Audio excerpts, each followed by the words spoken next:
hearing other people's stories can really help us empathize with them and see them as it creates more humanity for each other, you know? Absolutely. Yeah, I always say that, like for me, conversation is the most, effective tool to bring us together because when we understand each other, then we build empathy. I think understanding comes first, and that's not going to happen if we're just looking and noticing differences, but when we talk and hear that everyone has a story, that's when empathy comes. And I know my favorite, a quote, I think it was Dr. Michelle Borba. And Mhm. she said years ago, I heard this quote, and she said, um, empathy makes violence and cruelty unthinkable.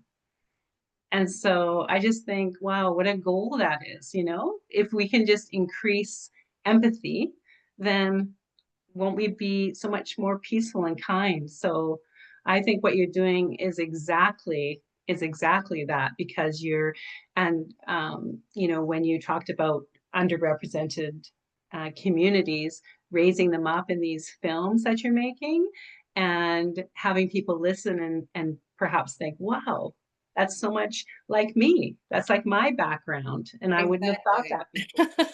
I often So, say, I don't know where I heard this, but I often say we're either looking in a mirror or out a window.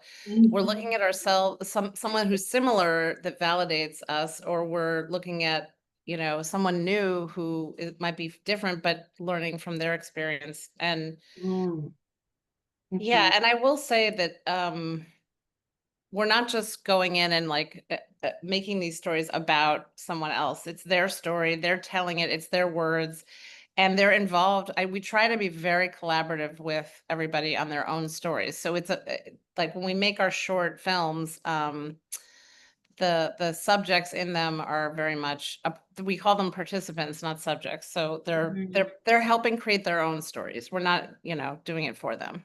Yeah. And so how do you find the people that are going to tell their stories? We just we just hosted our second round of workshops where we do story circles and then intergenerational pairs, and we use the stories that they tell in the circles to inspire the next film in terms of themes and also the people in the film. But it depends because we had workshop 2 years ago, and that was where Jimmy met Shania. She Yeah. chose him as a partner for the little dyad, and they ended up being the subjects of the film Stoop Chat with Jimmy and Shania, which was again specifically designed to bring these two generations together to reduce loneliness and preserve neighborhood stories. And they are still friends. I mean, they hang out all the time. We were all there for his Jimmy's birthday recently. Jimmy texts me every day, by the way, a poem a day. Really? Yeah, he sends me Oh, audio poems. It's incredible. If you give him your number, you will get poems for the rest of your life. really? It's true. Oh, well, I watched that film True. and it's so lovely. Oh my God. Thank you so much. So yeah, that's one of our projects is the series of Stoop Chat films. So the next one out, which is making the film festival rounds, is Stoop Chat with Mani and Mr. Sweat. Great. And we're starting pre-production on the next piece, the next film, the fourth in the series. I can't believe it. Mm, wow. Yeah.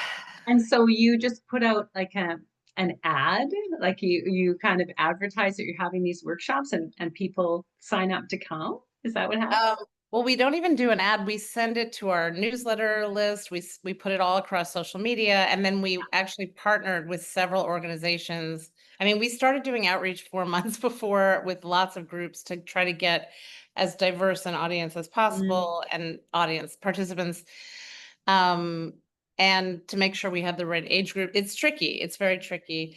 yeah. Um, but we're happy to say that we saw a 90% increase in sense of community, a 90% increase in connection, and something like 84 people wanted to do more intergenerational programs. So we're getting a lot of really great impact numbers and quotes and stuff when we do these surveys. It's really great. It's Mm. really, really great. And so these, I'm just trying to picture how they what they actually look like. So you have like these sort of gatherings, these workshops. Do you do them a couple of times a year, or how often do you do them? Well, I can send you pictures also, and it's on our social media, Yes. by the way, but the last set of workshops we did was 2 summers ago, and we just Mhm. did a second set. And the reason we didn't do it every year actually is because last year we met a neighborhood elder named Mr. Sweat, and he was so incredibly charming and charismatic and compelling that we were like, we don't need to do workshops. We're just going to Right. do it with him. And but I, the workshops in them they're such an incredible experience in themselves. Like it's not just to help make the film. So Right. we're actually thinking about creating, instead of doing 2 workshops, creating one solid workshop that we can do in more locations and more often. So looking Okay. for funding for that right now. The ongoing search for funding. Yes, I bet. Oh my gosh. And so your role in Stoop Stories um is making the films or producing the films. Like what else do you do there? Is that your primary role? Well, I'm the founder and executive director of Stoop Stories, and also the filmmaker, producer, photographer, I'm a writer. But the thing is that we have this whole wonderful collective of more than 15 different creatives, writers, photographers, filmmakers, marketing people, who are part of our team, and they help make the stories. So I certainly don't do all the